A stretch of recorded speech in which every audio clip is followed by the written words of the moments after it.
Wewe ndio nani? Ingia mama. Wewe ndio nani?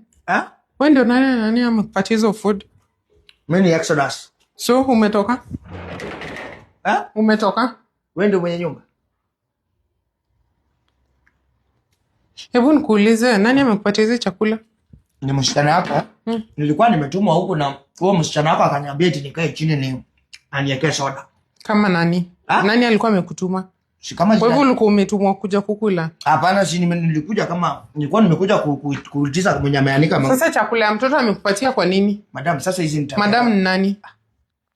Madam, si unipatie soda nikunywe shwari. Si nimepewa soda hapa niache. Na sasa mimi unanishautia. No, mimi nimekufanyia nini?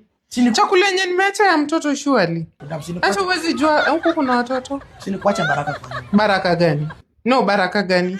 Ya mtumishi wa Mungu. Gani mtu wapi? Si mimi. Kanisa yako umeacha pale imejaa manyoya. Sasa hizo umekuja hapa kunini? Eti madam, siwache tu niendelee shwari. Hebu fanye vitoka nje. Sasa natoka nje. Toka nje uende. So that at least niweza kukupatia enda. Walikuwa nauliza mwenye ameanika manguo pale. Toka. Sasa manguo hata juu ya story ukunywe soda. Madam, sasa hizi enda. Bado una complain? Madam, si umeokoa? No, bado ndio. Hiyo ndio gari gani? Hebu mnapendanga kumisuse watu wameokoka sana. Umemwona?